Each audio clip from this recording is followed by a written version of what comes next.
Here's something your history teacher never told you. Medieval people had sex manuals. That's right. While we picture the Middle Ages as prudish, doctors and monks were writing detailed guides on pleasure, positions, and even fertility advice. One 12th century text recommended specific herbs to increase carnal desire. Let's explore how medieval people navigated intimacy in an era of strict religious rules. You might think medieval attitudes towards sex were strictly governed by the church, but there's more to the story. While religious doctrine did frame intimacy as primarily for procreation, educated circles quietly circulated manuscripts filled with practical advice, and sometimes outright encouragement, about pleasure. Take something like the De Secretis Mulierum, Secrets of Women written anonymously in the 13th century. Church leaders likely frowned upon it, yet monastic scribes copied it anyway. It wasn't just theory either. One section recommends mixing crushed gems into wine to boost fertility, warning that men who drank too much might exhaust their vigor. Another text, Trotula, supposedly written by a female physician, gave women advice on conception and even herbal mixtures to ease childbirth. What's surprising is where some of this knowledge came from. Medieval scholars didn't start from scratch. They borrowed heavily from ancient Greek and Roman texts. Galen's theories about bodily humors got repurposed from marital manuals, and Arabic medical texts found their way into monasteries. Monks in scriptoria painstakingly copied passages about aphrodisiacs alongside scripture, though they might have skipped the racier bits. Of course, pleasure always came with caveats.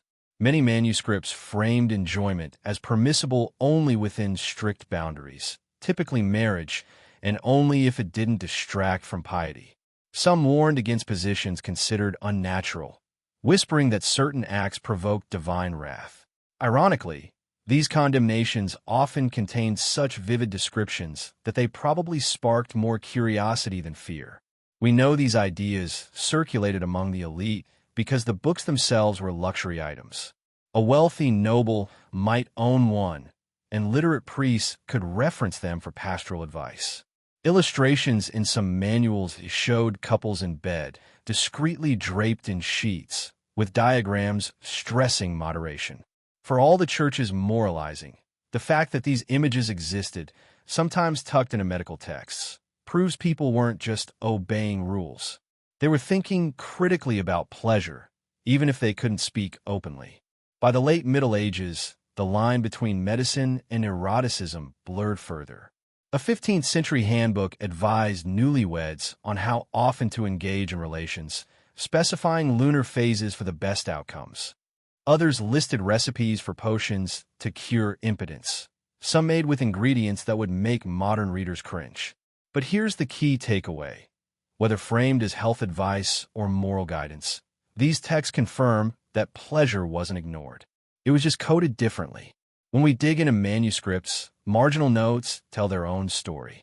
Some scribes doodled flustered faces beside risque passages, or added their own commentary like, "This author is far too liberal."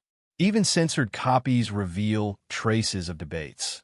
Entire sections scraped off parchment, suggesting someone tried to erase the uncomfortable details. Yet the fact that so many copies survived means people kept reading them, sharing them, arguing over them. So why does this matter? Because it shatters the stereotype of a sexually repressed medieval world. Behind the sermons and penitentials, real people negotiated desire in ways that were pragmatic, sometimes humorous, and surprisingly modern.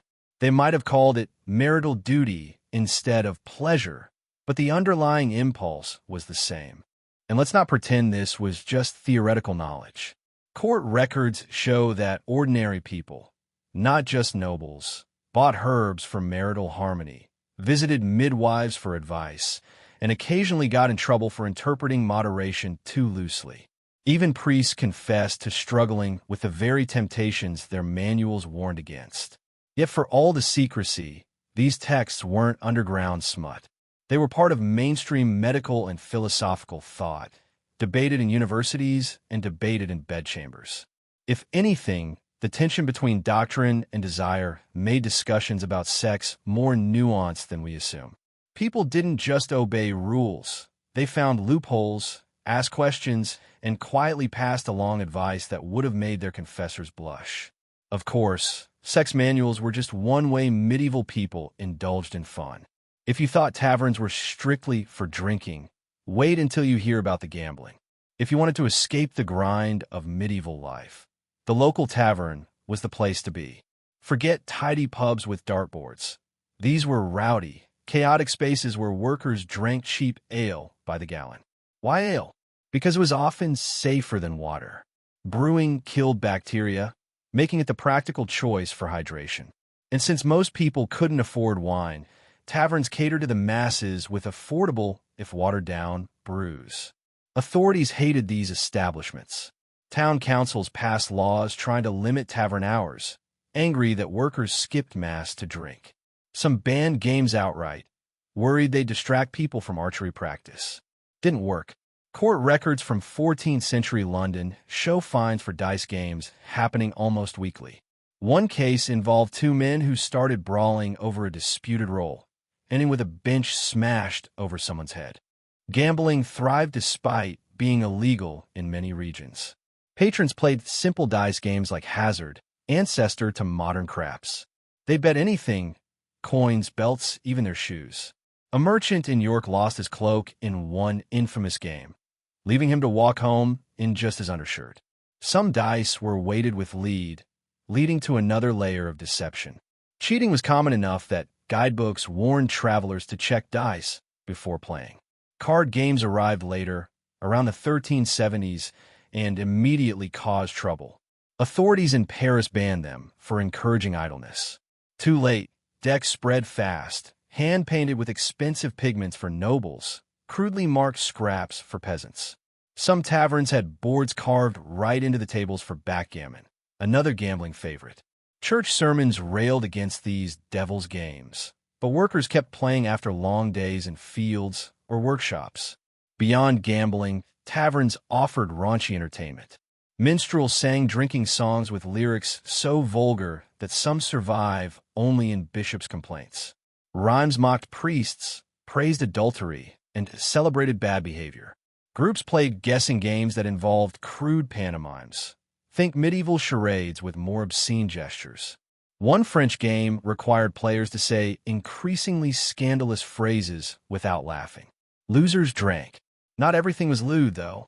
Taverns doubled as community hubs where travelers shared news from distant towns. Storytellers performed epic poems, altering details for local audiences. Musicians played lutes and pipes between rounds of drinks. In winter, crowds might gather around a fire to hear ghost stories. These quieter moments balanced out the rowdier ones, making taverns more than just places to get drunk. The line between legal and illegal remained fuzzy. Some tavern keepers illegally sold meat during Lent or watered down ale too obviously. Others let illegal gambling happen discreetly in back rooms. Enforcement depended on who you were. Nobles playing chess rarely faced consequences, while poor laborers got fined for dice games. What's fascinating is how taverns adapted. When authorities cracked down on gambling, games shifted to private homes. When ale got too expensive, drinkers brewed their own. The persistence of these spaces proves how vital they were. After backbreaking labor, people needed release, whether through laughter, competition, or just drowning sorrows in cheap drink. We know about tavern culture from unlikely sources. Coroner's records list absurd deaths. A man who choked laughing at a joke, another who fell into a vat of ale. Paintings show red-faced peasants slamming cups on wooden tables, cards spread between them. Even Chaucer's pilgrims in the Canterbury Tales gather at a tavern, cementing its role as a social hub. By the late Middle Ages, some taverns gained reputations. One in Southwark was known for hosting illegal bear baiting in its courtyard. Another near Paris had a secret cellar for high-stakes gambling. But most were just neighborhood fixtures, places to unwind without judgment. For all the moral panic, authorities never stamped them out. There were too many, and people loved them too much. Of course, not all medieval games involve shouting and ale stains. Over in noble courts, players engaged in a much quieter, but equally competitive game. And this one had knights instead of dice. Chess in medieval Europe wasn't just a game. It was a way for nobles to flex their strategic muscles. While peasants gambled with dice in taverns, the aristocracy sat over elaborate boards, moving carved pieces that represented their worldview. The game arrived in Europe through Islamic Spain around the 10th century, and nobles quickly adopted it as a training tool. Kings like Alfonso X of Castile even commissioned rulebooks, treating chess as serious intellectual work. The church didn't love it at first. In 1061, Bishop Damiano of Ostia banned chess in his diocese, calling it frivolous. Other clergy accused players of wasting time that could be spent praying, but their complaints didn't stick. By the 13th century, even monks were playing in monasteries, though they sometimes got in trouble for it. One abbot wrote a frustrated letter about finding his monks hunched over a board during prayer hours. Wealthy players took the game to extravagant levels. Kings owned chess sets with ivory pieces, some inset with jewels. A set belonging to Charlemagne, though likely made later, was so prized it became a relic. Nobles played on boards with inlaid marble or exotic woods, turning games into displays of wealth. Manuscripts show lords and ladies playing indoors while servants stood by, ready to refill wine cups. Games could last for days, with breaks for meals and sleep. Some players placed heavy bets, land, jewelry, even political favors. In 1254, English nobles wrote a treaty clause banning chess wagers after too many disputes. But the bets kept happening. One Italian merchant lost a year's salary in a single game, though records don't say if he paid up. The pieces themselves mirrored medieval society. The king sat at the top, the queen, originally less powerful, moved cautiously, and pawns represented peasants, expendable but valuable in numbers.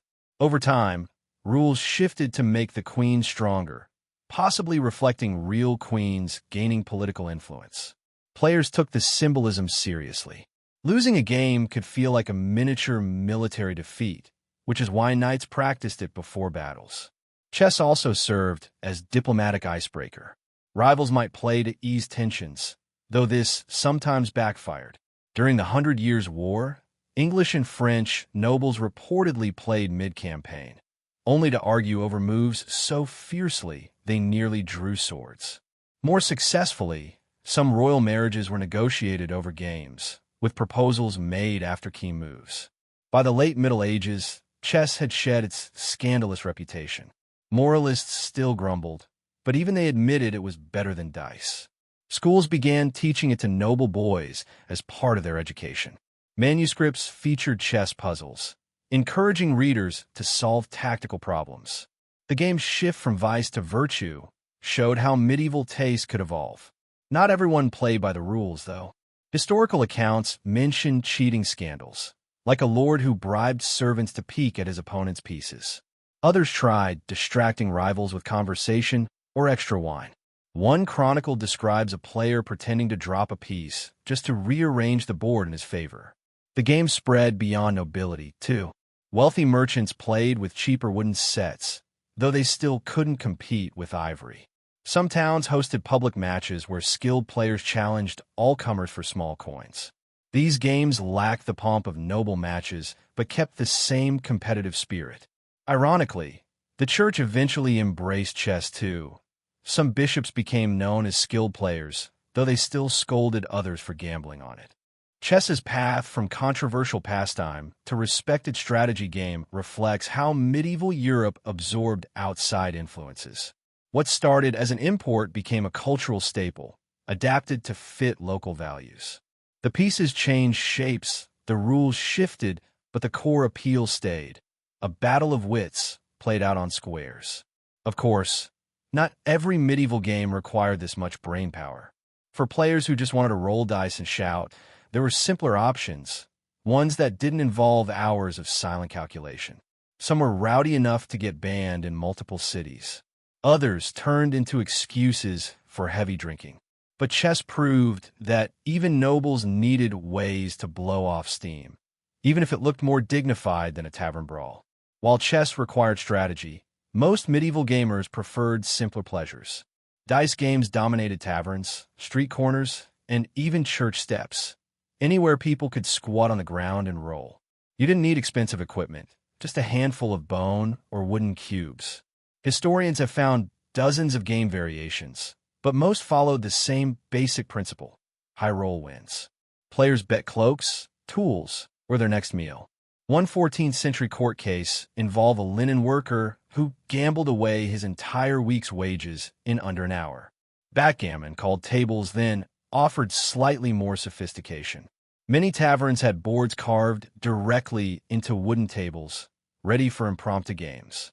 Players moved pieces based on dice rolls, trying to bear them off the board first. Wealthy households owned folding boards for travel, some with intricate ivory inlays. But the game still involved plenty of gambling. A bishop's ledger from 1327 lists fines collected from parishioners caught playing tables during Mass. Cheating was rampant. Archaeologists have found loaded dice in London, Paris, and Cologne. Some had faces shaved unevenly to favor certain numbers. Others contained hidden weights. One particularly blatant example had a drop of mercury inside that would settle to make certain sides heavier. Cheaters risked beatings if caught, but the temptation proved too strong. A German law from 1383 mandated public whippings for anyone caught with crooked dice. Class distinctions shaped gameplay, too. Nobles might wager silver coins on a single roll, while laborers bet bread or homemade ale. Children played simplified versions with pebbles. Some monasteries allowed monks to play during designated recreation hours, though they weren't supposed to gamble. Church manuscripts occasionally depict monks sneaking dice games in cloisters when the abbot wasn't looking. The randomness appealed to medieval minds. In a world where plague or famine could strike without warning, dice mirrored life's unpredictability. Soldiers carried them on campaigns. Crusaders reportedly played during siege lulls. Pilgrims tossed dice to pass time on long marches. Even kings indulged. Henry VIII lost sizable sums playing at court before banning commoners from gambling to protect them from financial ruin. Gambling debts caused endless disputes. London's court rolls overflow with cases about unpaid wagers. One man sued his neighbor over a debt amounting to 6 chickens. Another case describes a merchant who refused a hand over the cloak he'd lost until the winner took him to court. Authorities tried regulating stakes, but enforcement was spotty. Some towns required tavern owners to confiscate excessive wagers, though most looked the other way for regular customers. The church condemned dice games incessantly. Preachers called them the devil's bones and warned congregants they'd gamble away their immortal souls. Despite this, clergy played too. A bishop's letter from 1240 complains about priests skipping vespers for dice games. Some repentant gamblers even willed their dice to churches as symbolic gestures. We know this because several sets were found sealed in monastery walls. Ironically, gambling's illegality may have increased its appeal. Banned activities often went underground but didn't disappear. In 1397, authorities raided a London tavern and found nobles and servants gambling together, temporarily ignoring class divides and shared rebellion. Similar scenes played out across Europe whenever crackdowns occurred. Players would scatter, then regroup days later with new hiding spots. By the late Middle Ages, attitudes began shifting slightly. Some physicians claimed moderate gambling could lift melancholy humors. A few towns legalized controlled gaming houses to curb street gambling. But for most players, the thrill lay partly in the risk of losing money, of punishment, of damnation. This edge made the games exciting in an era with few safe thrills. Dice and tables persisted because they required no special skills. Unlike chess or archery, anyone could play regardless of age or status. A humble farmer might beat a duke through pure luck, however briefly inverting the social order. That fleeting possibility of chance overriding hierarchy may explain why authorities feared these games even more than the gambling itself. Meanwhile, outside taverns and palaces, equally rowdy games were unfolding in fields and streets. Some involved balls, others just brute strength. And unlike sedate dice games, these often ended with broken bones rather than broken purses. The most chaotic version might pit entire villages against each other with no rules except to win at any cost. In medieval England, archery started as recreation but quickly became compulsory. After English longbowmen proved devastating in early battles of the Hundred Years' War, kings needed to maintain this advantage. A 1363 law required all men between 15 and 60 to practice archery every Sunday. Town records show constables checking that citizens attended, with fines for absentees. One Nottingham list from 1389 names 17 men who skipped practice and had to pay a combined £17, a massive sum at the time. People resisted this intrusion into their Sundays. Some pretended to practice while actually drinking in nearby taverns. Others paid the fines willingly to avoid training. In 1388, Parliament strengthened the laws, banning other sports on Sundays to force focus on archery.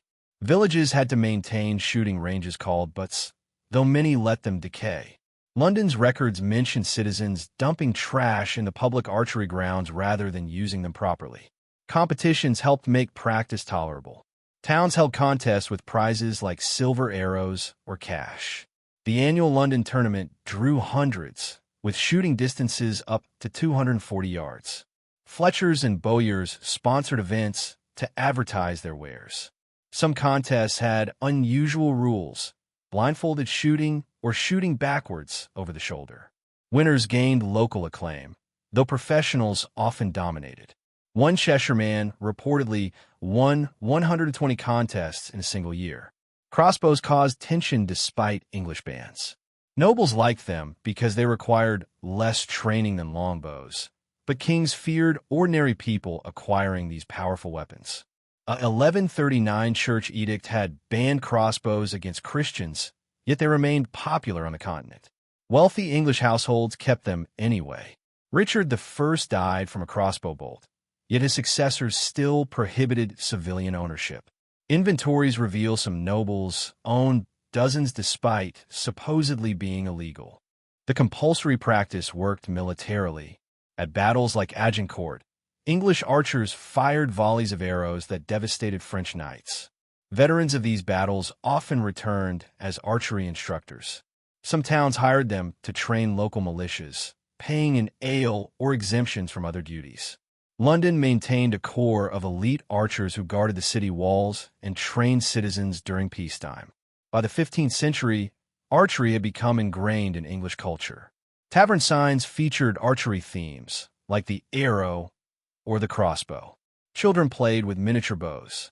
Grooms gave brides love arrows as wedding gifts depicting hearts instead of arrowheads.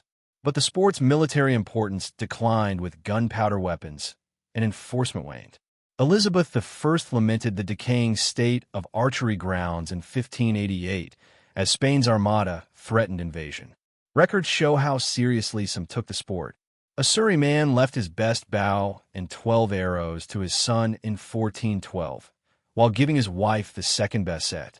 Coroner's rolls list accidental deaths, bystanders hit by stray arrows, or archers who fell onto their own arrowheads.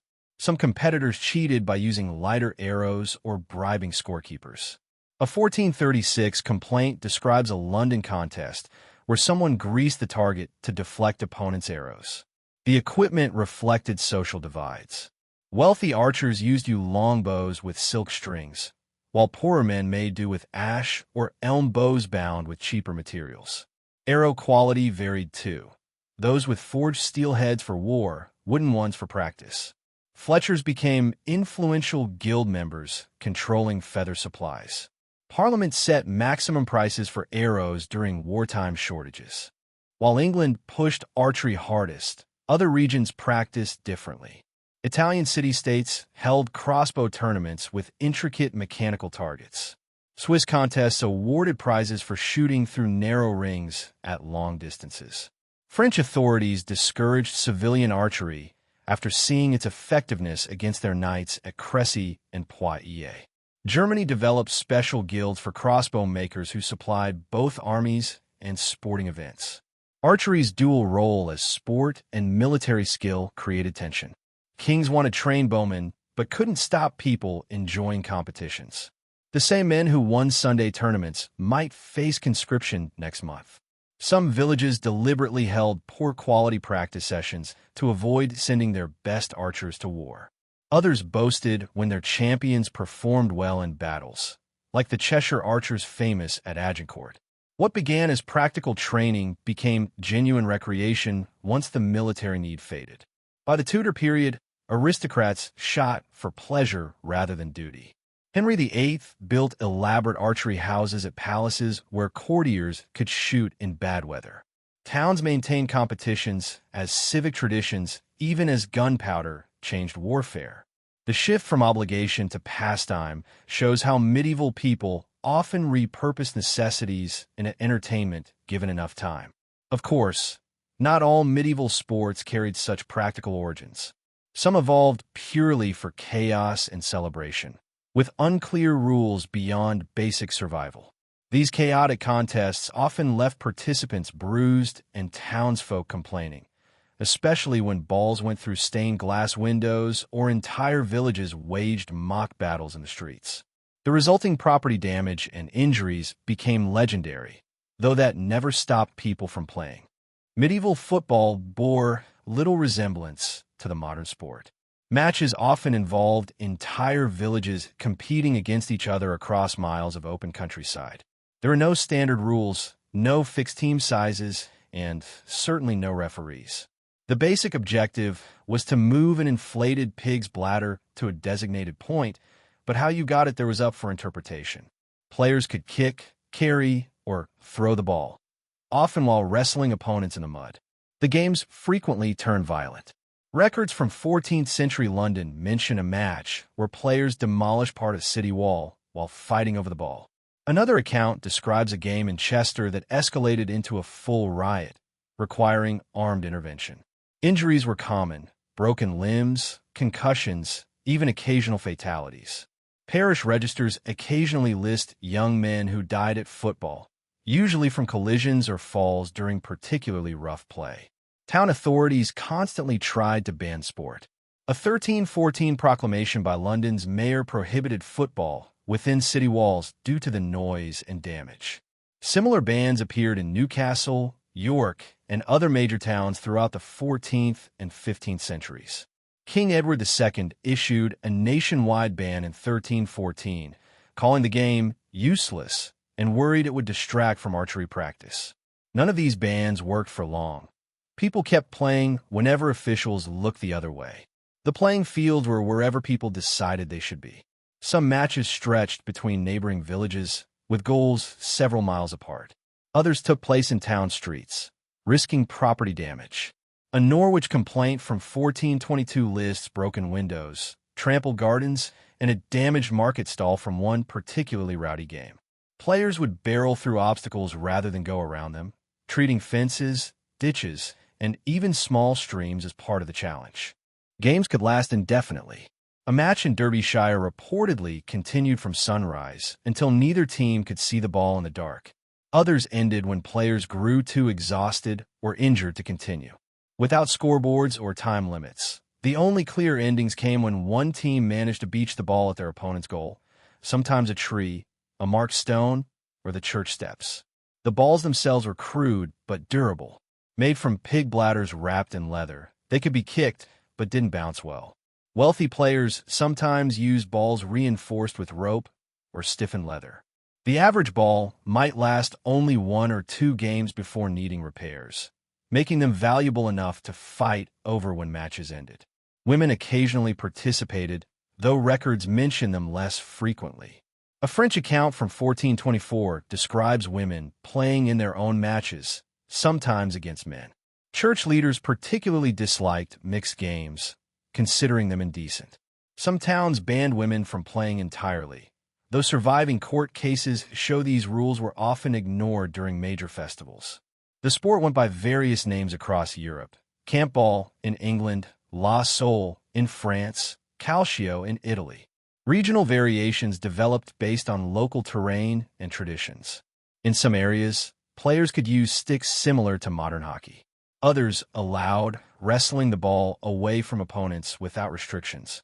The Italian version, played in Florence, eventually developed more structure, becoming a precursor to modern football codes.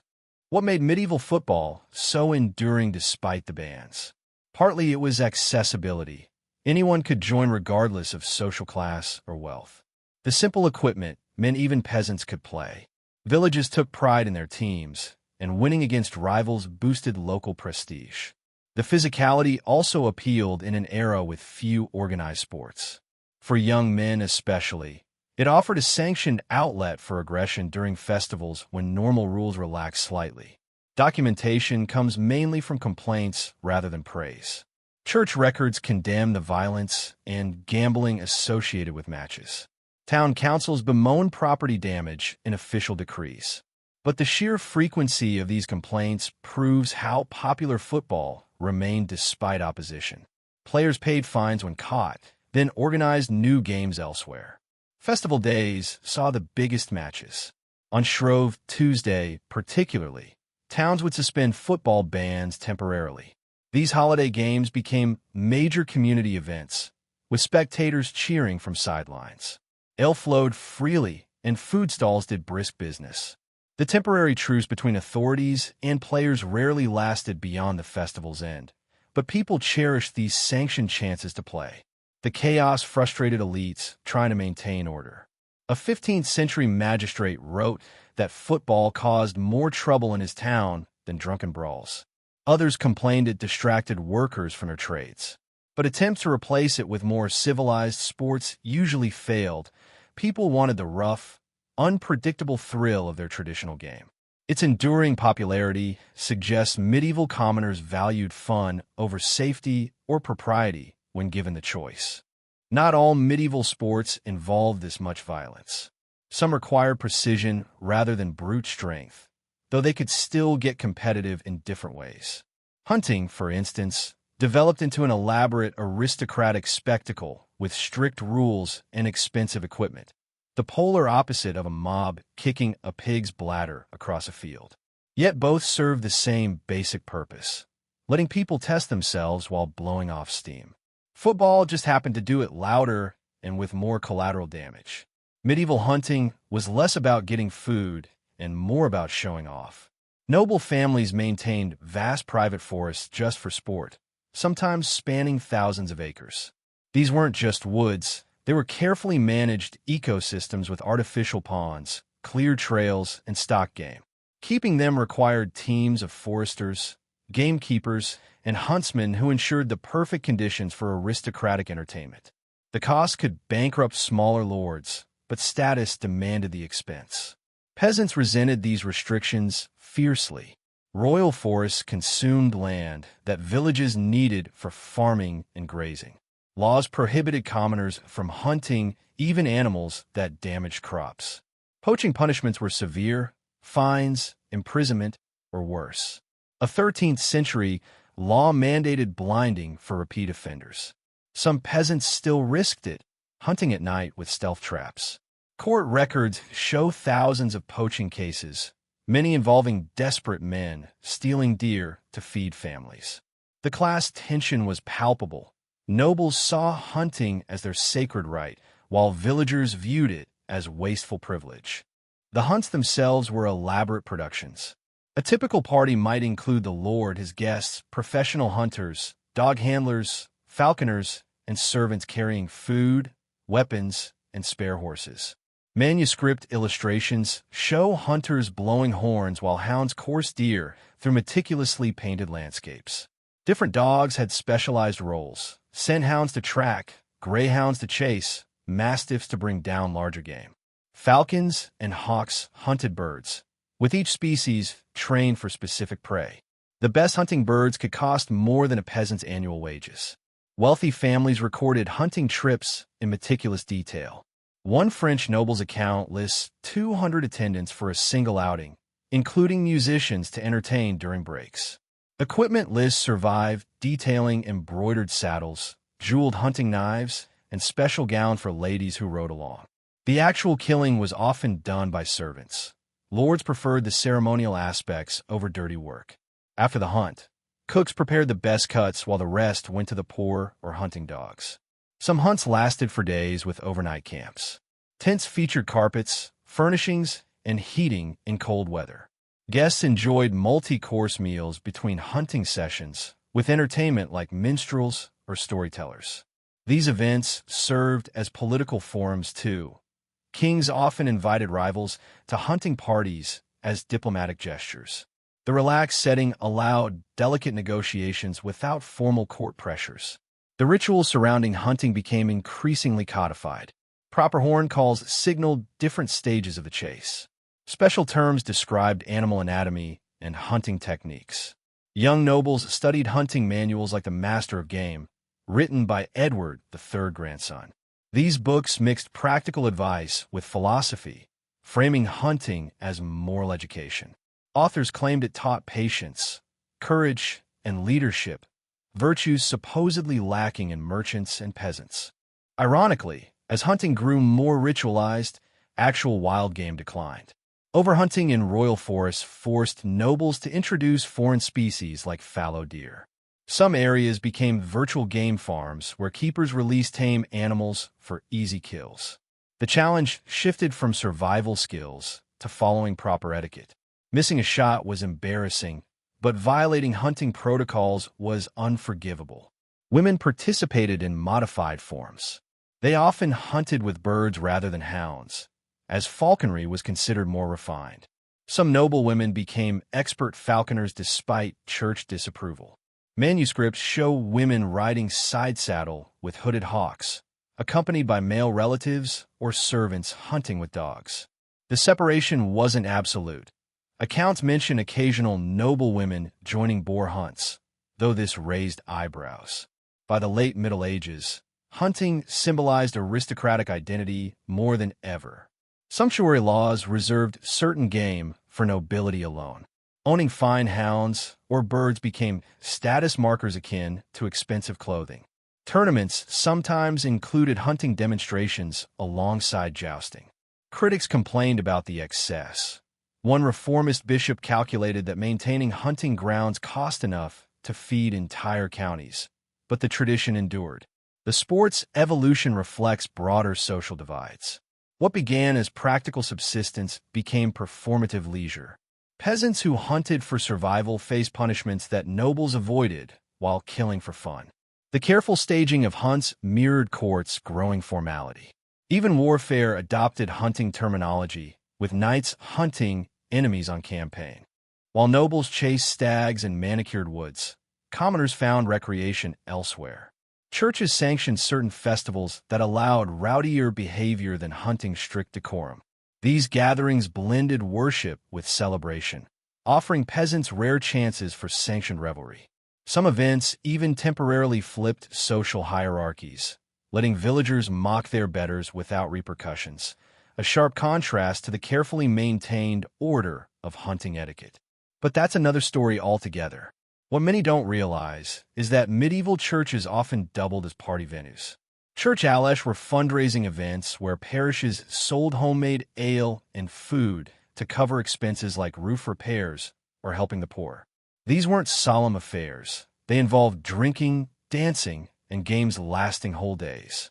Records from 14th century England show some parishes holding up to 6 church alesh per year, each requiring hundreds of gallons of specially brewed ale. Not all clergy approved. Bishop Grosseteste banned dancing at church alesh in his Lincoln diocese in 1240, calling it indecent. Other bishops complained about the noise and disorder.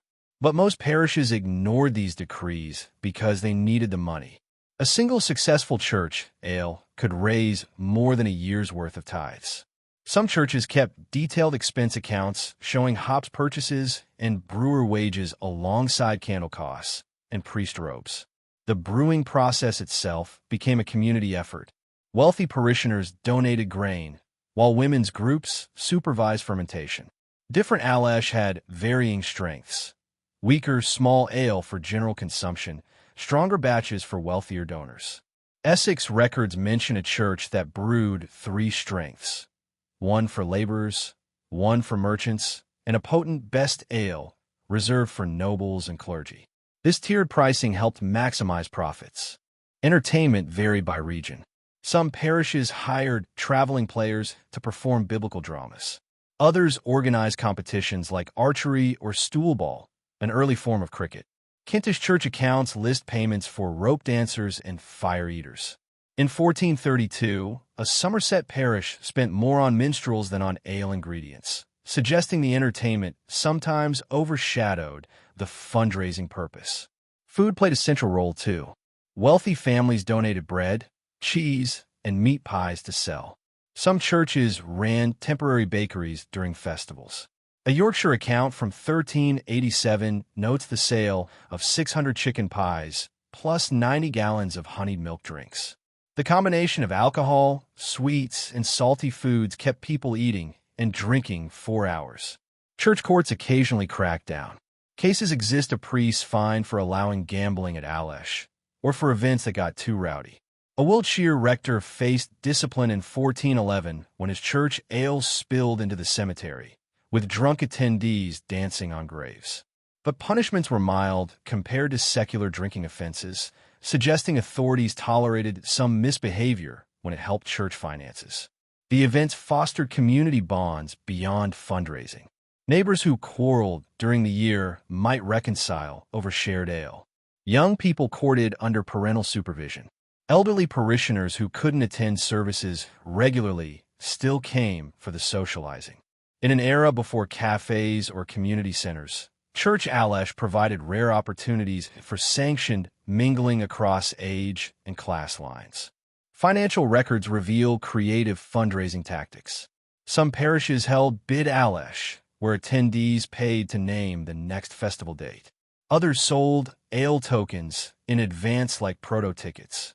A Gloucester church organized a help ale, where everyone brought ingredients to brew communally, then paid to drink the results. The most successful events cleared enough profit to fund charitable works all year. Opposition gradually increased as Reformation ideas spread.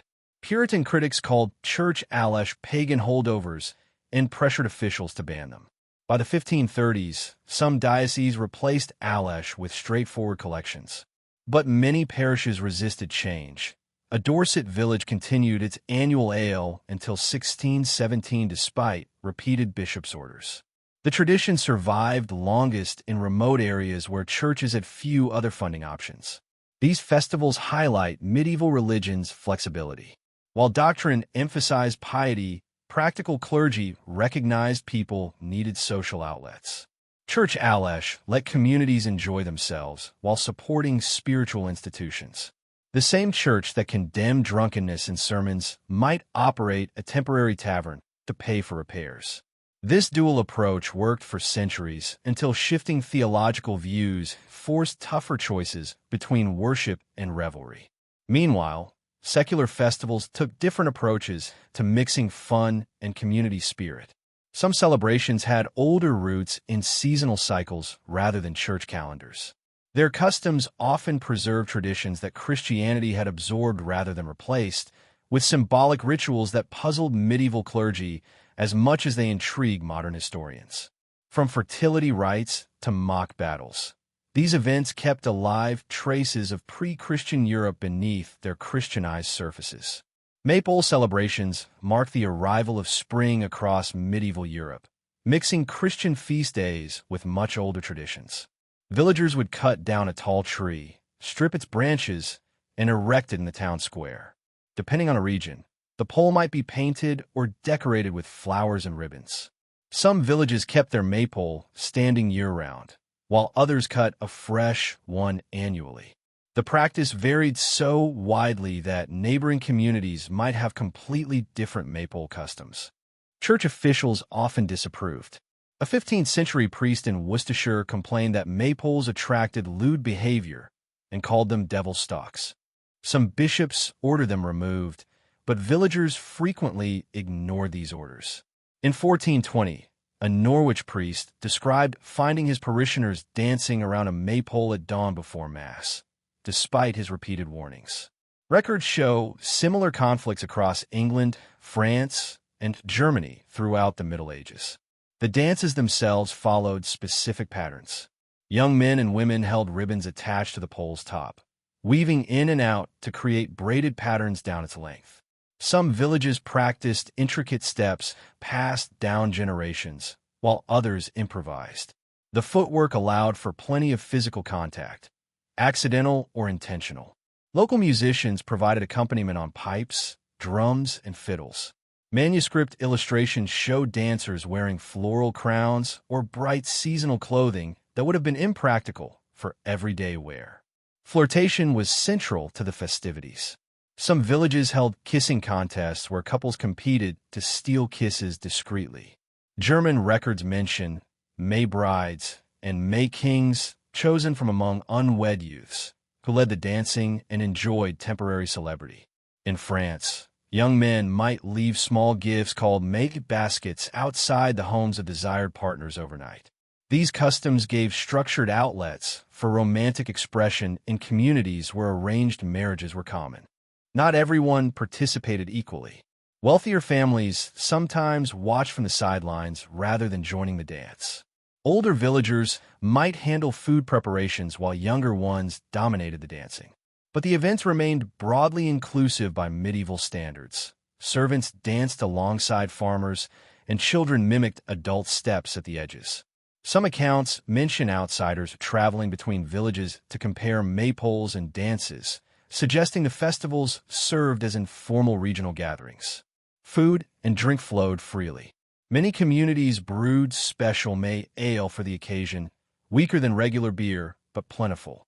Tables offered seasonal treats like fresh cheeses, honey cakes, and early spring greens.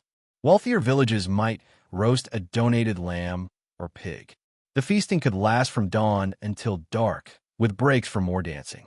Some English parishes recorded expenses for repairing benches and tables damaged during particularly enthusiastic celebrations. The timing varied by region, but usually fell between late April and early June. Many places coordinated maypoles with saints' days like Philip and Jacob, May 1st or Pentecost. This let villagers frame the celebration within acceptable Christian observances while preserving older seasonal traditions. Some German towns held second festivals in autumn when they dismantled the maypole, another excuse for revelry as harvest season ended. Symbolism abounded in the customs. The pole itself likely descended from pre-Christian fertility symbols, though medieval participants may not have recognized those origins. Flowers represented new growth, while ribbons symbolized community bonds. Placing greenery around doorways and windows was thought to invite prosperity and ward off evil spirits. Even the dancing patterns carried meaning. Interwoven ribbons might represent the cyclical nature of seasons or human relationships. Opposition increased as Reformation ideals spread. Protestant reformers targeted maypoles as pagan remnants, while Catholic authorities grew stricter about mixing sacred and profane celebrations. Some towns compromised by moving maypoles farther from churches or banning the most suggestive dances. But the traditions proved resilient. When authorities in one place banned maypoles, they often reappeared in nearby villages. Even during peak persecution, some communities continued their celebrations secretly in nearby woods. Beyond the obvious fun, these festivals served practical purposes. They reinforced social ties after winter isolation and gave young people supervised ways to interact. Village leaders sometimes settled disputes during maypole gatherings, using the festive mood to ease tensions. The events also marked the agricultural calendar, signaling when to plant certain crops or move livestock to summer pastures. What looked like simple revelry actually helped organize communal life. Winter holidays operated differently, but followed some similar principles. Where maypoles celebrated renewal and fertility, cold weather festivals often focused on subverting normal order before returning to routine. Both types of celebrations created temporary spaces where medieval people could bend societal rules within limits before resuming their structured lives. Whether dressed in spring flowers or winter disguises, villagers found ways to balance obligation and release in their seasonal rhythms. Medieval Christmas celebrations included a fascinating tradition called the Feast of Fools or Lords of Misrule. For a short period around Christmas and New Year's, social hierarchies temporarily flipped. Servants could mock their masters, children might lead church services, and peasants could dress as kings. Records show these customs happening across Europe from the 12th century onward. The temporary chaos had strict limits. Celebrations usually lasted from Christmas Eve to Epiphany on January 6th. Lords who allowed their servants to sit at the head table on Christmas Day expected normal order to resume afterward. Some churches elected a boy bishop from their choir to lead services, but he only held symbolic power. Manuscript illustrations show these child bishops dressed in miniature vestments, blessing congregations who pretended to take them seriously. Authorities constantly worried the joking might go too far. In 1445, the Faculty of Theology at Paris condemned how some churches let people wear masks during services. Other complaints mention clergy dressing as women or dancing in the aisles. Some towns banned particular customs, like the tradition of throwing beans to elect a bean king, who could give ridiculous orders. These bans rarely worked for long. People enjoyed the temporary freedom too much. The role reversals followed specific patterns. Wealthy households might have servants assign chores to masters for one day. Village youth groups chose mock officials with titles like Christmas King or Abbot of Unreason. These figures could levy playful fines or demand treats from neighbors. Records from London mention a Lord of Misrule, who led processions while wearing a rabbit-skin cape and carrying an inflatable pig bladder on a stick. Feasting played a central role. Wealthy families hosted open houses where anyone could eat and drink. A Durham monastery's account from 1415 show they prepared 600 loaves, 40 gallons of wine, and 100 chickens just for Christmas week. Royal courts went further. Henry VII household consumed 24 barrels of beer daily during the 12 days of Christmas. Leftovers often went to the poor, making this one time when hunger temporarily eased. The celebrations weren't equally accessible. Peasants still had to care for animals while feasting, and some servants worked extra preparing meals. Women handled most food preparation even during role reversals. But compared to ordinary days, the atmosphere was looser. Courts closed, most work paused, and even strict masters tolerated some backtalk. Gift-giving was expected but unequal. Lords gave food, clothes, or small coins to dependents. Servants might offer symbolic gifts like decorated candles. Wealthy Londoners exchanged elaborate presents. John Stow's chronicle mentions gilded rings and perfumed gloves. Children received nuts, fruit, or simple toys if their families could spare them. The church initially tolerated these customs as harmless release. Some priests even participated, singing humorous songs during the Feast of Fools. But as the Middle Ages progressed, religious authorities grew stricter. Concerns mounted that mockery might undermine real authority. A 1512 London ordinance banned any pageants, interludes, or other disguisings during Christmas services. Despite opposition, the traditions persisted because they served practical purposes. Letting peasants blow off steam likely prevented worse rebellions. The temporary charity redistributed some wealth without threatening the social order. Even the mocked elites benefited. Playing along for a few days reinforced their real power the rest of the year. Records reveal how seriously people took the frivolity. A Norwich weaver's will from 1430 leaves money specifically for his family's annual Christmas ale. Medieval accountants carefully tracked holiday expenses alongside regular ones. Some towns kept lists of who hosted the Lords of Misrule each year, treating it as an honor despite the mock authority. The line between fun and disorder sometimes blurred. In 1525, York banned unauthorized Lords of Misrule after rival groups clashed in the streets. Other towns limited how far servants could go in mocking masters. But most communities maintained the traditions with careful boundaries. Enough mischief to satisfy people, not enough to disrupt society long-term. These customs weren't unique to Christmas. Similar role reversals happened during Carnival before Lent. But the winter celebrations stood out because they coincided with the darkest, coldest time of year. The feasting and merriment provided psychological relief when people needed it most. The promise of temporary equality helped many endure the hardships of medieval winter. What seems like simple fun actually reveals medieval social structures.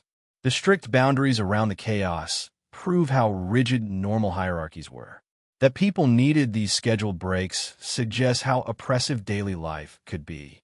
Yet the fact that elites allowed it at all shows they recognized some need for release in their societies. Other holidays maintained order more strictly. Easter celebrations focused on church services rather than social inversion. Summer festivals like May Day emphasized courtship and renewal. But Christmas remained the primary time when medieval people could safely test boundaries before returning to their usual roles. The very predictability of the return to normalcy may be why authorities eventually tolerated the holiday chaos. While commoners enjoyed temporary status, professional performers worked year-round, entertaining nobles and peasants alike. Some traveled between towns, staging plays that mixed crude humor with social commentary. Unlike the Christmas foolery, these performances followed scripts and charged admission. But they offered another way medieval people laughed at authority figures while avoiding real consequences. Medieval villages didn't need theaters or professional troupes for entertainment. Mummers' plays provided roadside amusement wherever travelers gathered. These short, improvised performances happened in market squares, outside taverns, or even in manor house courtyards. The actors were usually local amateurs, farmers or craftsmen who memorized stock characters and repeated familiar plots year after year. Texts rarely survive because performers relied on oral tradition rather than written scripts. Town authorities had mixed feelings about these plays. Some welcomed the distraction for workers, while others banned them as nuisances. A 1417 record from Shrewsbury fines performers for blocking streets during a show. York's civic regulations prohibited mummers from wearing masks, fearing criminals might use them to hide identities. But enforcement was patchy. Many communities tolerated the disruptions because people enjoyed the shows too much. The plots followed predictable formulas with regional variations. Most centered on mock battles between figures like St. George and a Turkish knight, ending with one character's dramatic death and resurrection. This structure probably descended from older seasonal rituals about death and rebirth. In some versions, a quack doctor revives the fallen fighter with ridiculous cures like dragon's blood or unicorn powder. The humor came from exaggerated deaths and improbable recoveries. Costumes were makeshift but distinctive. Performers wore masks made from painted cloth or carved wood, often with grotesque features. Heavy gloves disguised rough hands, while strips of colorful fabric created improvised finery. Some mummers attached bells to their costumes that jingled during fight scenes.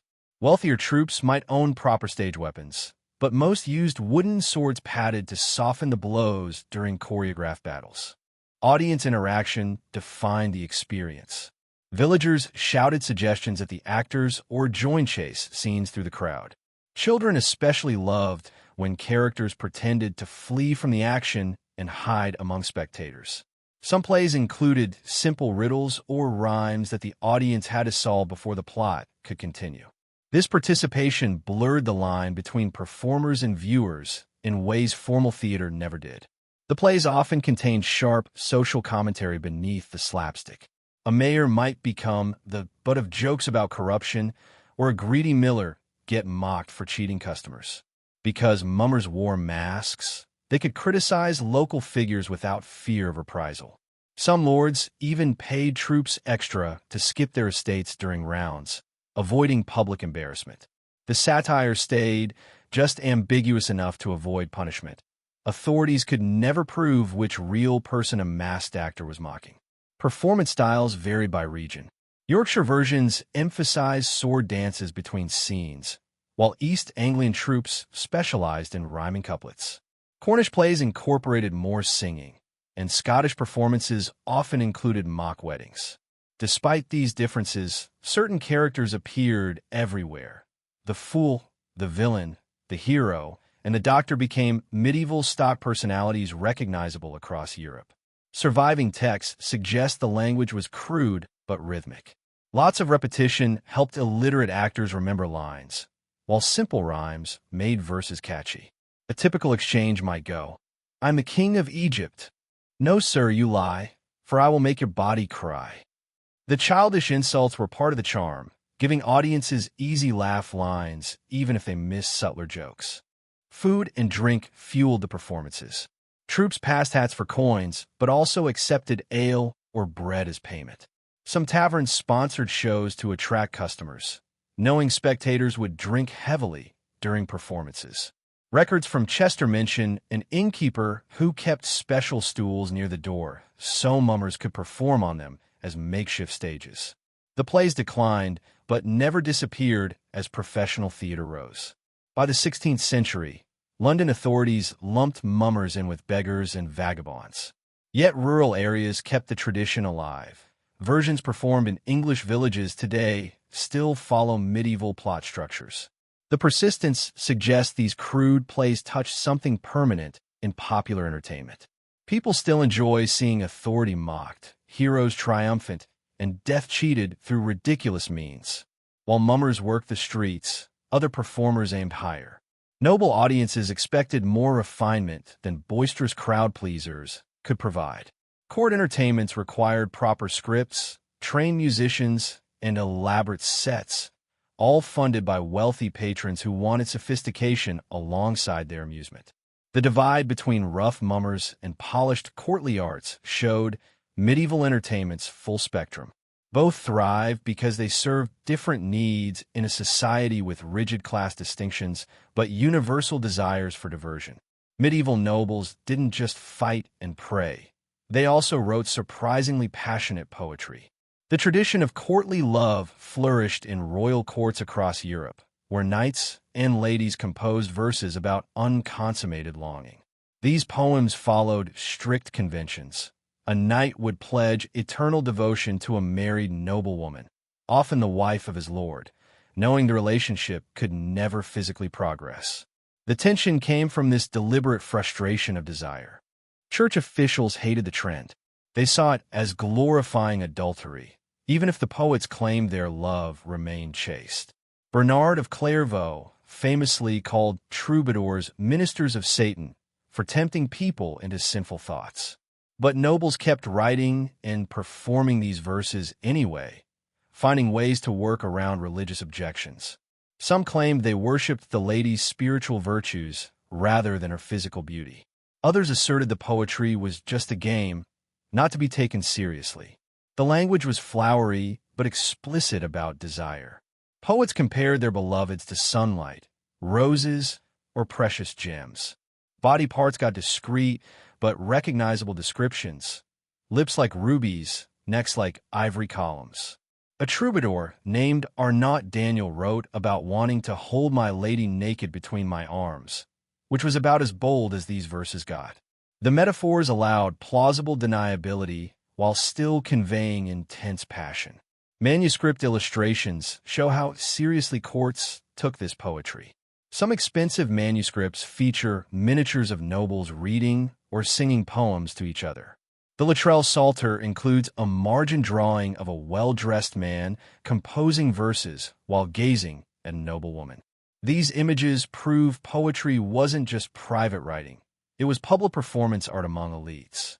Wealthy patrons funded troubadours to compose and perform these works.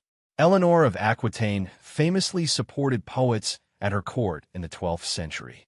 Performance settings varied from intimate gatherings to large feasts. Some knights reportedly memorized dozens of poems to recite when trying to impress ladies. The best troubadours could make good livings traveling between noble households, much like modern musicians on tour. The poems followed specific musical forms. Verses often had repeating rhyme schemes and were set to simple melodies. A common structure was the canso, with 5 or 6 stanzas plus a shorter closing verse. Others used the tenso format, imaginary debates between lovers. These rigid patterns made verses easier to remember and perform without written copies. Class boundaries shaped the tradition. Originally an aristocratic pastime, it gradually spread to wealthy merchants who imitated noble manners. But true courtly love poetry required leisure time most people lacked. Peasants had their own folk songs about love, but these tended toward practical matchmaking rather than idealized longing. Surviving manuscripts show how tastes evolved. Early poems stressed suffering and unrequited passion. Later works incorporated more humor and playful exchanges. By the 14th century, some poets parroted the conventions they'd once taken seriously. Chaucer's Canterbury Tales includes mocking references to over-the-top courtly lovers. The church eventually stopped fighting the trend. As poetry became more abstract and philosophical, clerics began writing love poems to the Virgin Mary using similar imagery. This gave the style religious approval while maintaining its artistic techniques. By the late Middle Ages, even popes employed court poets. What began as scandalous entertainment became respectable culture.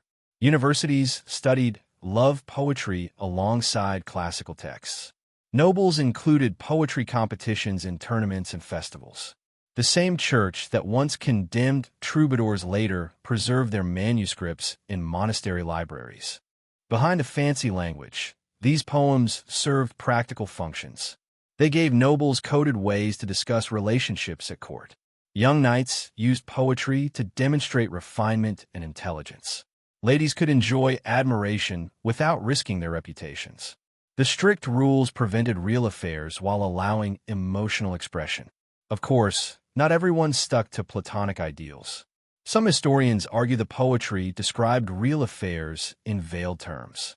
Court records mention occasional scandals where poetry exchanges led to actual adultery. But most nobles seem to have treated it as an elaborate game, like flirting with safety rails. The poetry's legacy persists in modern love songs. The themes of unattainable desire and suffering for love remain pop music staples. Structurally, verse-chorus formats descend from medieval poetic forms. Even the idea of musicians wooing audiences with romantic lyrics began with troubadours. While nobles composed love poems, other musicians worked with earthier material. Tavern songs and folk ballads dealt with more physical expressions of love and hatred and jealousy and every messy human emotion. These crude counterparts to courtly verse proved people at all social levels enjoyed musical storytelling. Some performers even mixed high and low styles depending on their audience. While nobles composed refined love poetry, medieval commoners enjoyed much earthier songs. Traveling minstrels performed these bawdy tunes in taverns, market squares, and even outside churches after services. The lyrics dealt with topics no troubadour would touch: adultery, drunkenness, and bodily functions. About 200 survive today, mostly because church officials wrote them down to criticize them.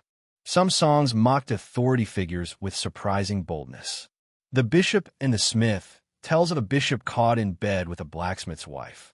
The shocked smith kicks the bishop out naked, while the song gleefully describes his pale backside, glowing in the moonlight.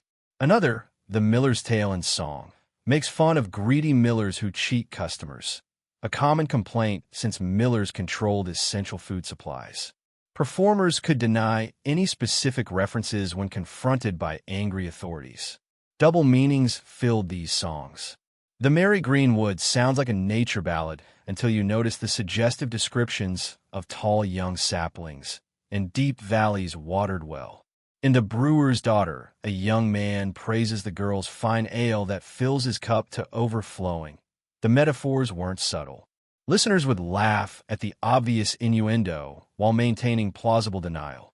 Manuscript illustrations show how these performances looked.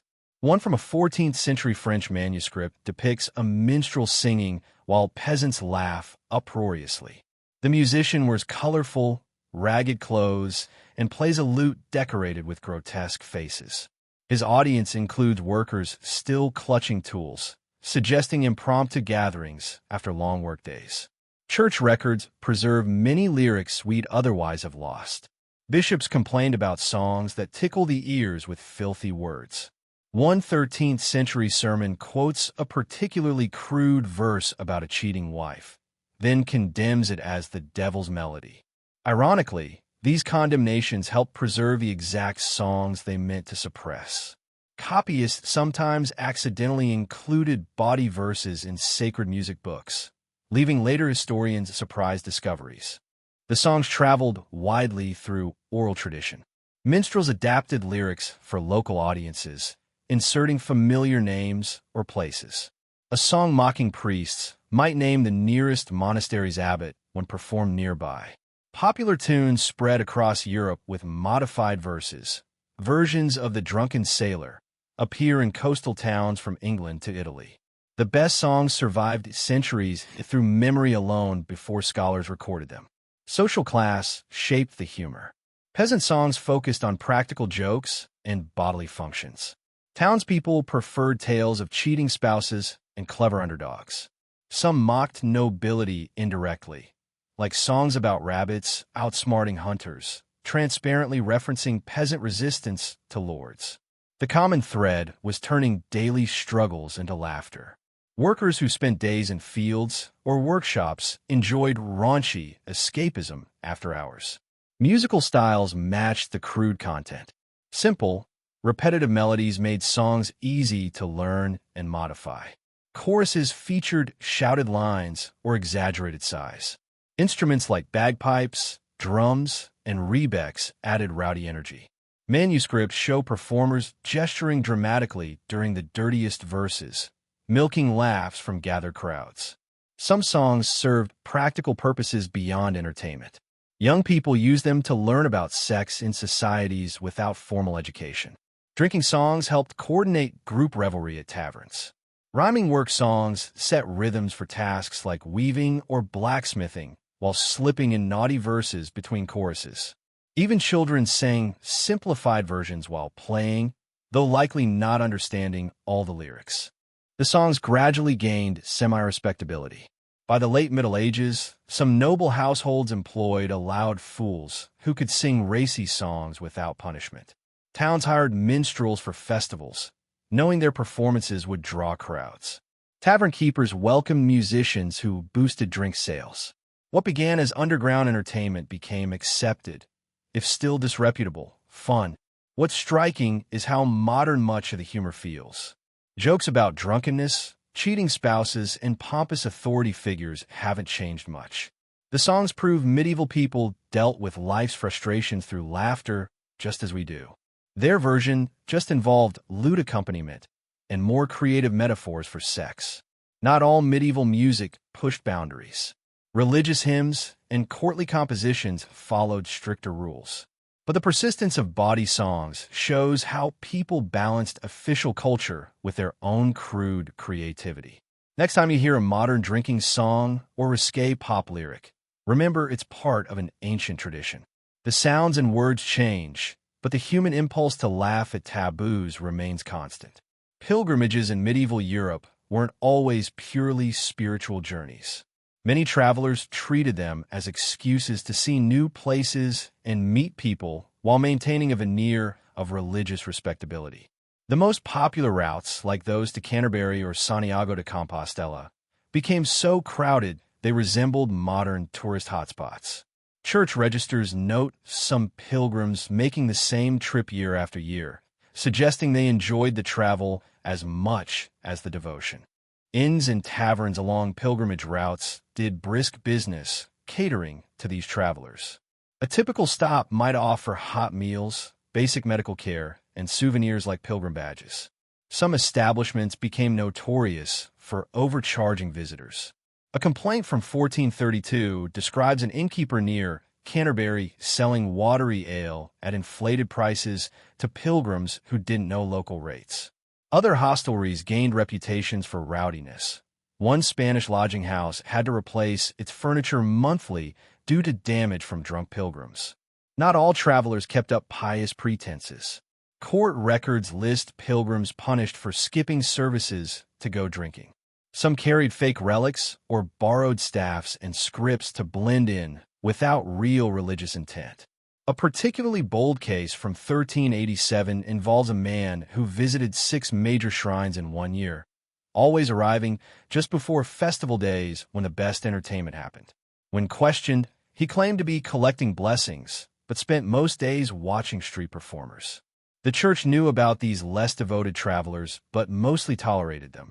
Pilgrims brought income to religious sites through donations and offerings.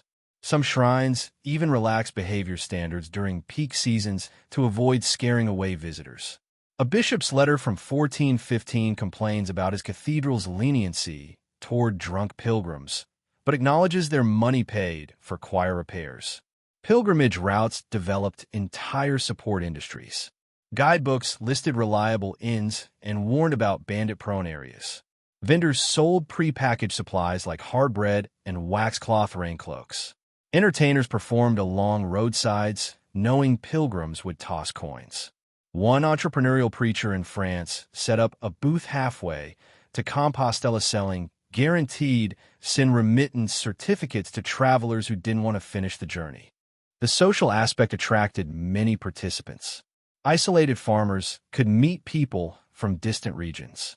Young people sometimes used pilgrimages to find marriage prospects away from village matchmakers. A Swiss chronicle mentions a group of single women who walked to Rocamadour each year, allegedly to venerate the Black Madonna, but mostly to socialize with travelers from other towns. Drinking often overshadowed devotion. Some pilgrim hostels had to ban alcohol after fights broke out. A Parisian ordinance prohibited selling wine to pilgrims before noon because too many were skipping midday prayers. Tavern keepers near shrines frequently watered down ale, knowing tipsy travelers wouldn't notice until after paying. Wealthier pilgrims enjoyed more comfortable trips. They rented horses or carriages rather than walking and stayed in private rooms instead of dormitories.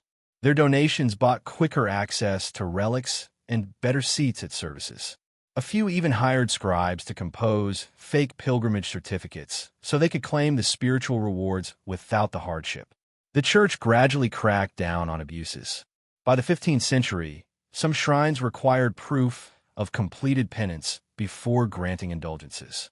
Pilgrimage leaders began keeping attendance records at waypoint chapels to prevent cheating. But these measures couldn't stop people from treating the journeys as vacations. Even with stricter rules, the social and travel aspects remained major draws. Pilgrim badges became early tourist souvenirs. These small metal pins depicted saints or shrine symbols and proved the wearer had visited holy sites. Some pilgrims collected dozens, sewing them onto hats or cloaks. Enterprising vendors sold fake badges to travelers who wanted the status symbol without the trip. A London merchant's inventory from 1423 lists counterfeit Canterbury badges priced at half the real ones. The mixing of devotion and recreation frustrated purists but helped sustain pilgrimage culture. If churches had enforced strict behavior codes, fewer people might have participated. By tolerating some revelry, religious sites ensured steady visitor numbers and income. Pilgrims who came for fun often found themselves unexpectedly moved by the spiritual atmosphere anyway. Modern tourism owes much to these medieval patterns.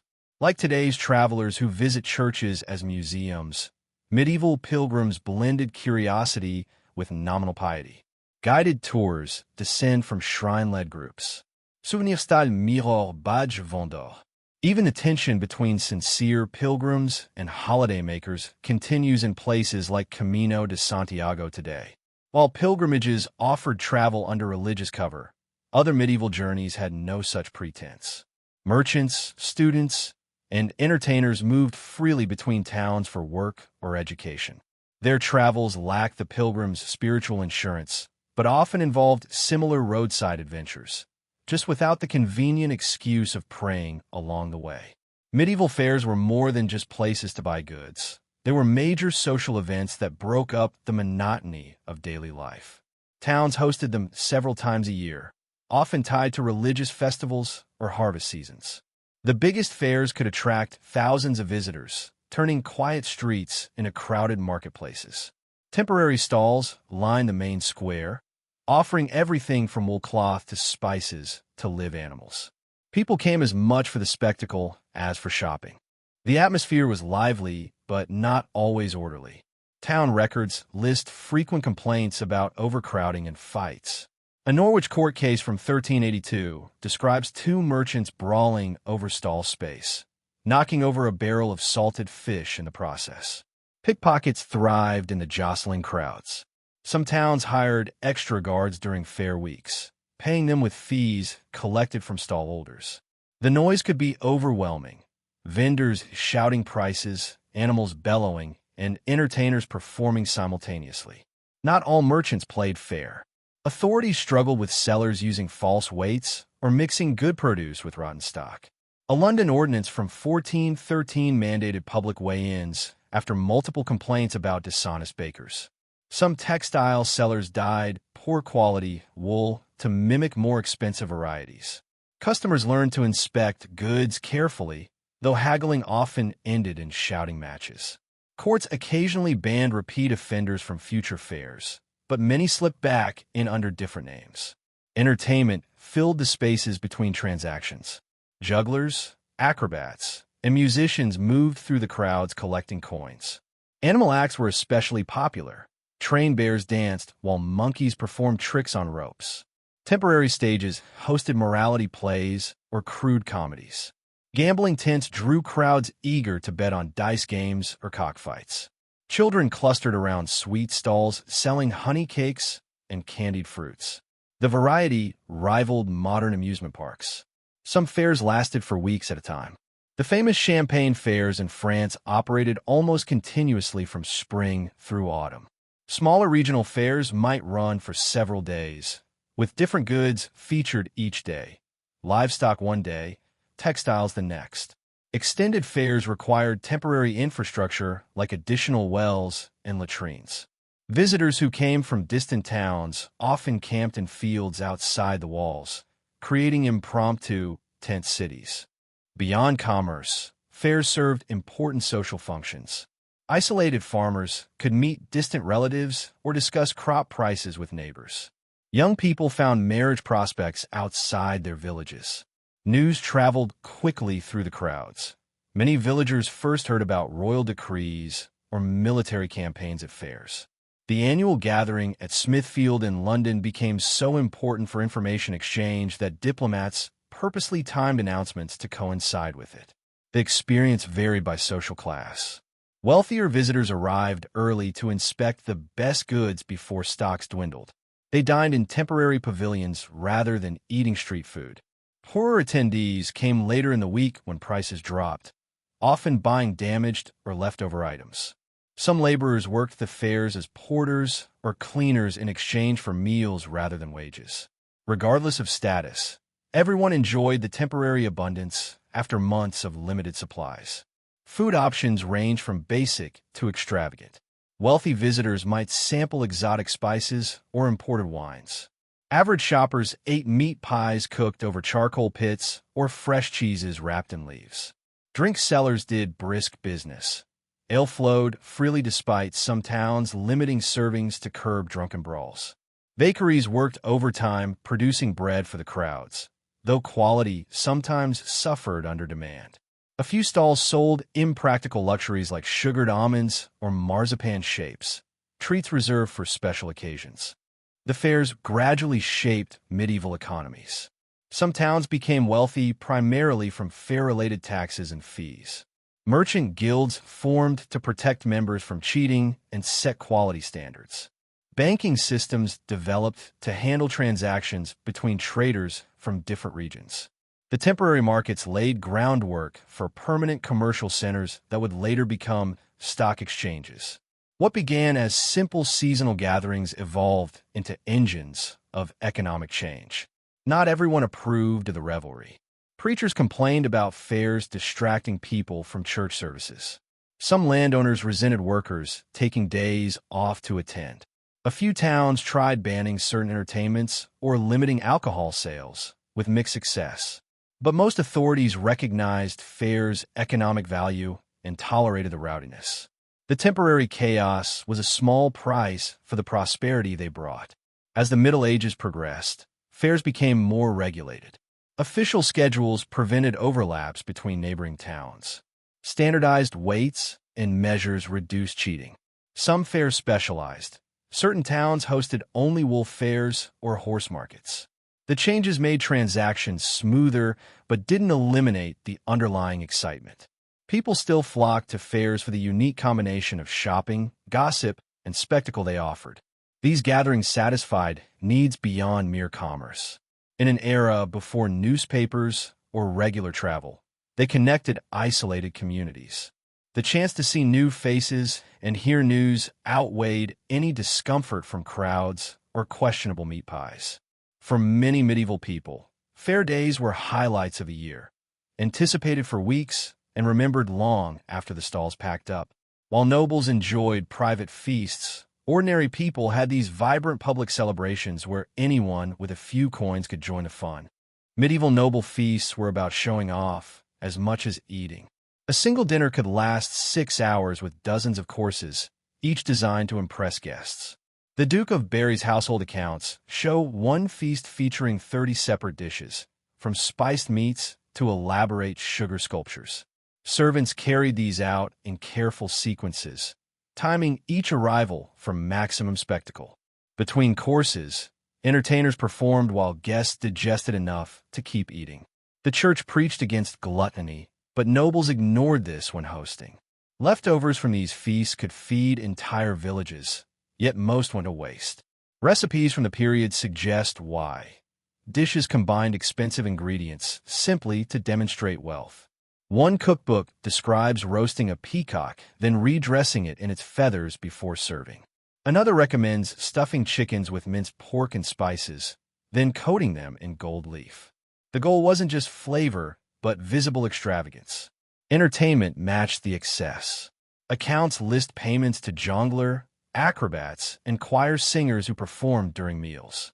Some nobles hired costume actors to stage miniature plays between courses. At a 1453 Burgundian feast, diners watched a fake ship sail down the banquet hall while singers performed naval ballads. More intimate gatherings might feature poetry readings or lute music. The best performers earned hefty tips. A Florentine singer reportedly received a gold cup for one evening's work. Table manners try to keep pace with the excess. Etiquette manuals advised guests not to blow noses on tablecloths or lick fingers clean. Some hosts provided elaborate napkins and ornate finger bowls to encourage civilized behavior. But overeating remained common despite the rules. Medical texts from the period describe nobles suffering from surfeit, a polite term for sickness from eating too much rich food. A Venetian ambassador's report mentions 2 guests at an English feast who had to be carried out after gorging on spiced custards. Food presentation mattered as much as taste. Subtleties, ornamental dishes, appeared at intervals to dazzle guests. These might include pies stuffed with live birds that flew out when cut, or sugar castles large enough to hold candles. One French banquet featured a chessboard made of marzipan with edible pieces. The most elaborate took days to construct, but minutes to destroy as hungry guests tore them apart. Seating arrangements reinforced social hierarchies. The highest-ranked guests sat at the head table on cushioned chairs. Lesser nobles occupied benches farther away. Servants monitored these placements carefully. A merchant seated above a knight could spark arguments. Some hosts used salt cellars as status markers, placing better dishes above the salt near honored guests. Missteps in seating could damage reputations, so heralds often supervised the process. Drinking followed strict rituals too. Wine flowed constantly, but different types accompanied specific courses. Light wines might start the meal, with stronger varieties served later. Toasting customs varied by region. Some required standing, others drinking while maintaining eye contact. Heavy drinking was expected despite religious warnings. Household records list enormous wine purchases for single events. King John of England's cellar provided 120 gallons daily during feast weeks. The kitchen operations behind these meals were staggering. Westminster Palace's kitchen could roast 40 oxen simultaneously during major feasts. Pastry chefs worked overtime producing elaborate crusts for meat pies. Spice grinders prepared costly seasonings like saffron and pepper in special locked containers to prevent theft. The noise and heat in these kitchens were reportedly unbearable, with cooks laboring in shifts around the clock before big events. Feasts became key political tools. Kings used them to reward allies or intimidate rivals. A well-timed invitation could signal favor, while exclusion might hint at coming trouble. Some nobles hosted competing feasts to demonstrate their wealth and connections. The quality of a lord's table directly affected his reputation. Stingy hosts gained social scorn no matter how powerful they were. Cleanup posed its own challenges. After hours of eating, greasy bones and spilled sauces covered tables. Servants collected leftover meats for redistribution to the poor or household staff. Tapestries needed brushing to remove food particles ground into the fibers. Some castles installed temporary gutters under tables to channel scraps away efficiently. The wine stains on fine linens often never fully came out, becoming badges of honor marking particularly successful events. These feasts weren't daily occurrences even for nobles. Most ate more modestly when not entertaining. Preparing for a major banquet could take weeks of planning and drain food reserves. Some lords borrowed silver plate or tapestries to embellish their halls temporarily. The effort proved worthwhile when guests spread word of their host's generosity. Medieval reputation building at its most indulgent. Of course, not everyone ate from gold plates. While nobles feasted, commoners made do with simpler fare. Street vendors sold hot pies and roasted meats to workers with no time for elaborate meals. Taverns offered filling stews and coarse bread to washed-up travelers. The eating habits of ordinary people lacked ceremony, but kept them fed and spared them next morning regrets from overindulging in gilded peacock. Medieval cities buzzed with street food vendors hawking quick meals to busy workers. Unlike noble feasts with their 20-course excess, these were practical meals for people who couldn't stop working long enough to cook. Vendors set up stalls near construction sites, markets, and busy street corners. They sold piping hot pies, roasted nuts, and meats on sticks, the medieval equivalent of fast food. City authorities constantly worried about these vendors. A London law from 1369 banned selling stinking or rotten flesh after customers complained about spoiled meat pies. Inspectors checked stalls periodically, but enforcement was inconsistent. Vendors found violating rules usually just paid small fines and went back to business. Some tried tricky workarounds. One seller in York was caught disguising old fish under layers of fresh herbs. Pies dominated street food culture. They were portable, filling, and could contain almost anything. Meat pies were most common, but vendors also sold fruit-filled versions for sweet treat. Pastry acted as both container and preservative. The thick crust kept fillings edible for hours without refrigeration. Workers could eat them one-handed while doing other tasks. Some bakers made miniature pies specifically for children, using scraps of leftover dough. Drinks accompanied these quick meals. Small ale, a weak beer, was safer to drink than questionable well water. Vendors carried it in wooden barrels strapped to their backs, serving customers through a spigot. Others sold fermented fruit drinks or watered wine. In winter, hot spiced wine appeared on street corners, warming chilled fingers as much as stomachs. The workday dictated sales patterns. Early mornings saw vendors selling breakfast fare like porridge or bread with honey. Midday brought hungry laborers looking for hearty meat pies. Evenings catered to tired workers wanting something hot before heading home. Vendors near taverns did extra business late at night, sobering up patrons with greasy snacks. Prices stayed low to accommodate workers. A 15th century price list from Paris shows meat pies cost about half a day's wages for laborers. Vendors often bartered too, accepting buttons, nails, or small services in exchange for food. Some regular customers ran tabs, settling up on payday. This informal credit system helped workers eat when coins were short. Quality varied wildly. Reputable vendors built regular clienteles by maintaining consistent standards. Others cut corners, watering down ale or stuffing pies with cheap organ meats instead of proper cuts. A common trick was placing a small piece of quality meat at the pie's opening to disguise inferior fillings underneath. Workers learned which sellers to trust through trial and error. Equipment was basic but effective. Most vendors cooked over portable charcoal braziers. Metal skewers held meat, rotating over the flames. Pastries stayed warm in wooden boxes lined with cloth. Vendors carried their setups on poles balanced across shoulders, ready to move if authorities demanded. Illustrations show them wearing thick mittens to handle hot pans and knives at their belts for cutting portions.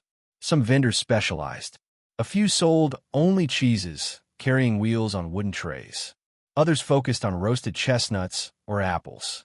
In coastal towns, shellfish vendors shucked oysters on the spot for customers. Bread sellers offered loaves in standard sizes set by local guilds. This specialization let vendors perfect a few items rather than offering mediocre variety. The work was demanding. Vendors stood outside in all weather, constantly tending their wares. They competed with each other for prime locations near busy workplaces. Many were women or elderly people who couldn't do heavier labor. Some supplemented market stalls with street sales when business was slow. It wasn't glamorous work, but it fed cities. Street food filled gaps in medieval diets. Most urban workers lacked proper kitchens to cook meals.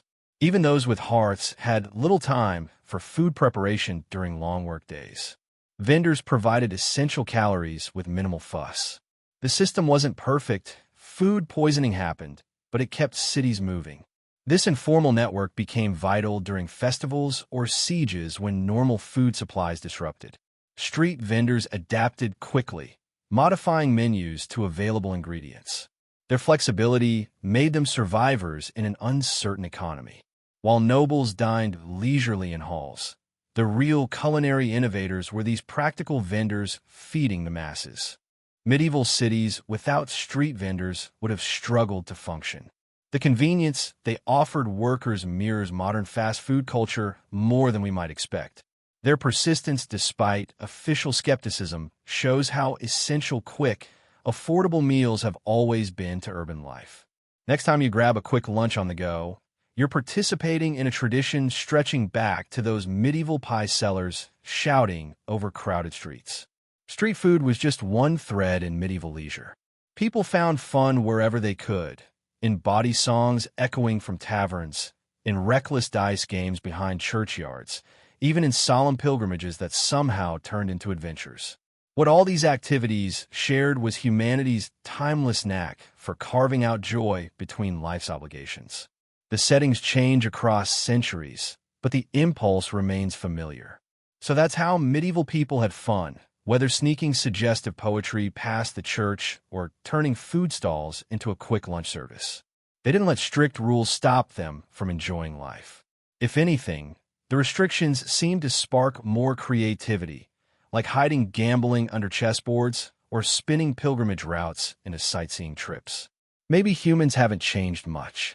We still bend rules for enjoyment, repurpose traditions, and blow off steam however we can.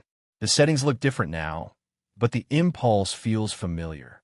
Anyway, if you found this mildly interesting, maybe consider checking the sources below. Thanks for sticking around until the end.